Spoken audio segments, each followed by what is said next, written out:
L'énigme de Point Plisan. Voici une énigme passionnante que nous a transmis notre ami le célèbre écrivain et maître du paranormal Guy Tarade.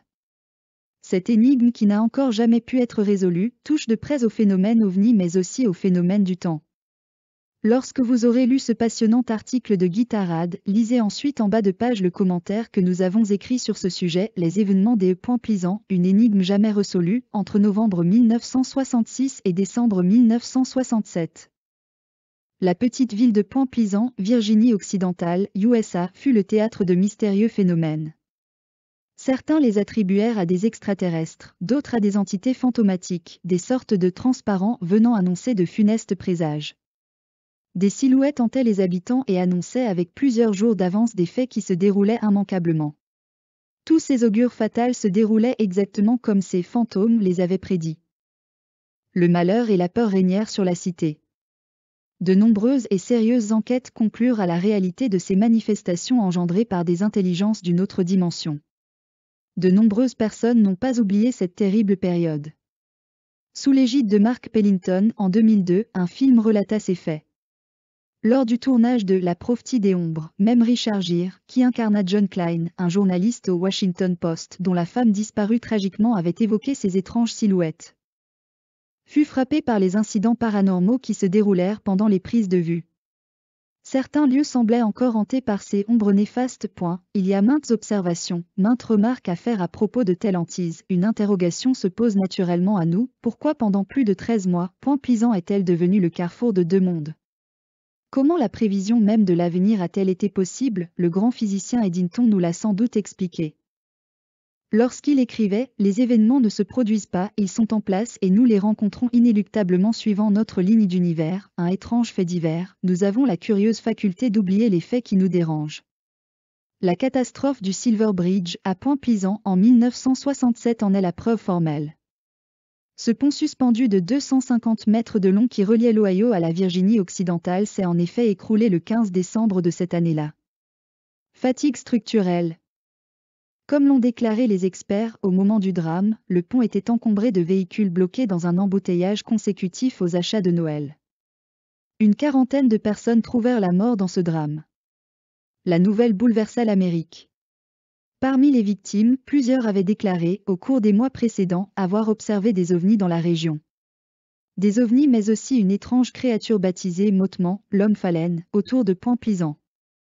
Les cieux se remplissent de lumière qui ne se comportent pas comme des avions ou des météores classiques. Parfois des objets luminescents se posent dans les champs ou sur les routes devant des automobilistes ébahis.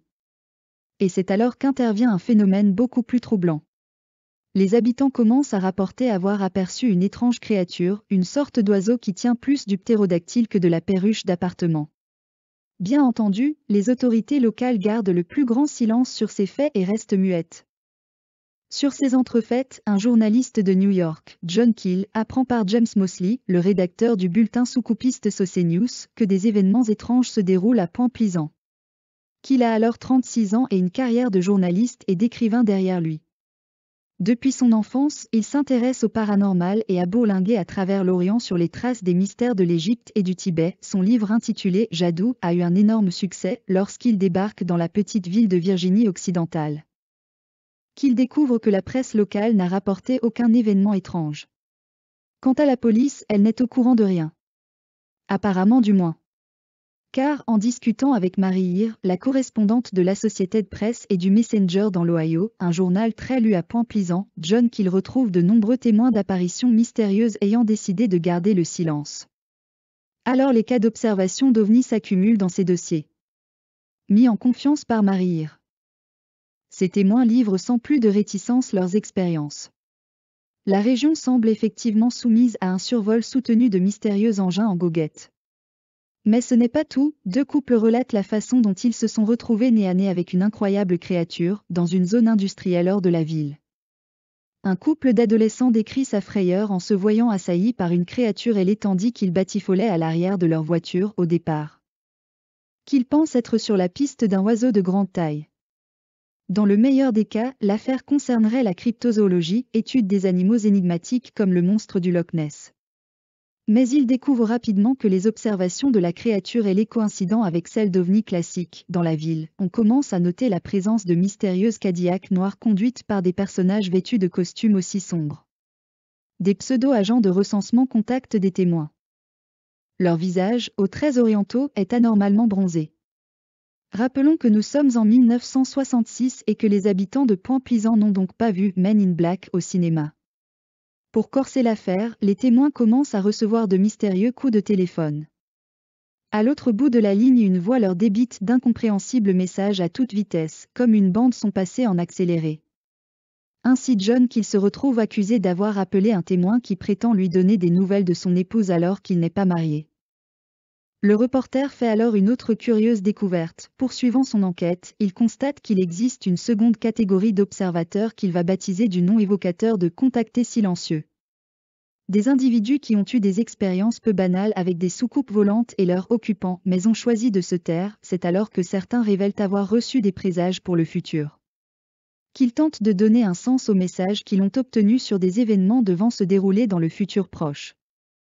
Certains se révèlent justes, d'autres constituent de fausses visions, comme dans un récit d'espionnage, les informations semblent caviardées.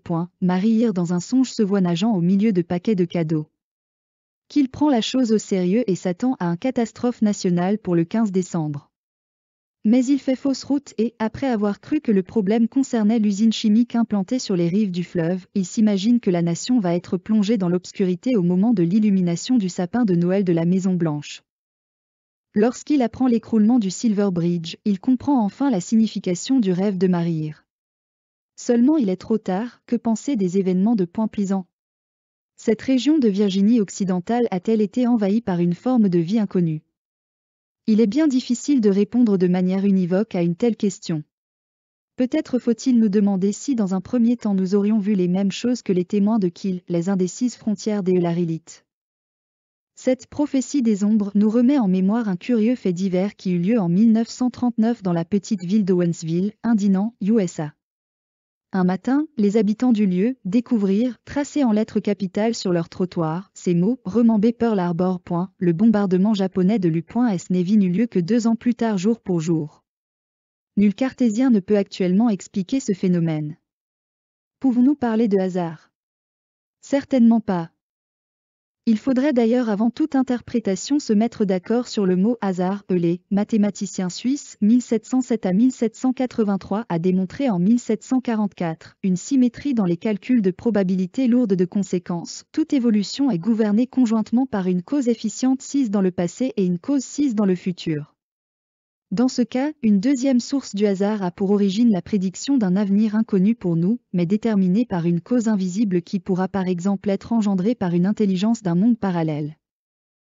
Vu sous cet aspect, le hasard présente 2 points de vue antinomiques, l'un totalement déterministe sous son aspect mystérieux inconnu, l'autre, vu par les hommes indéterministes. Comme l'a écrit George Orwell dans 1984, la prophétie, c'est l'histoire écrite d'avance mais pas nécessairement souhaitable ou approuvée au sens moral. Cette passionnante énigme de Point-Pleasant est en fait une double énigme. Il y a d'un côté, le mystérieux personnage ailé surnommé The Mothman et de l'autre, les fascinantes prédictions de l'avenir que ce personnage a donné à plusieurs personnes. En fait, ces deux éléments de l'énigme apparemment incompatibles et défiant toute logique cartésienne, sont en réalité tout à fait compatibles l'un avec l'autre. Dans l'univers, la vie adopte toutes les formes possibles car elle résulte d'une multitude d'essais hasardeux.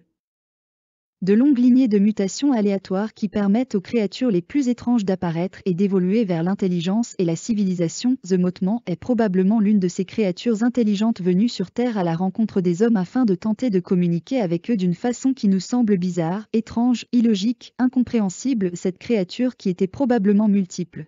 Plusieurs membres semblables de cette espèce ailée d'outre-espace sont probablement venus ensemble sur Terre, venaient certainement d'un monde éthérisé de la 4e dimension.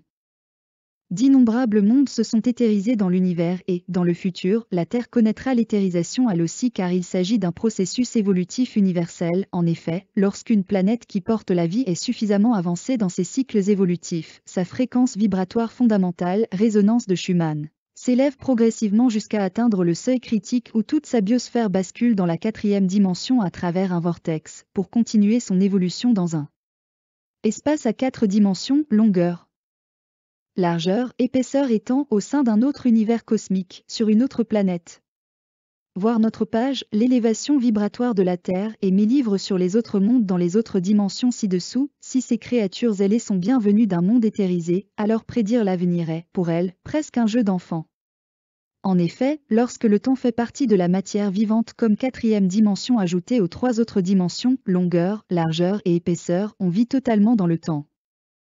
On ne le subit plus. Le passé, le présent et le futur ne font plus qu'un, ils ne sont que différents aspects d'un temps unique à l'intérieur duquel on se déplace. L'énigme de Point Puisant s'explique probablement par la venue de créatures ailées issues d'un lointain monde éthérisé qui ont voulu communiquer avec les hommes de cette ville du sud des États-Unis, dans les années 1960. En leur faisant des prédictions destinées à leur prouver qu'il existe ailleurs d'autres formes de vie très différentes de celles qui sont présentes sur cette petite planète perdue dans ce coin de l'univers que l'on appelle la Terre.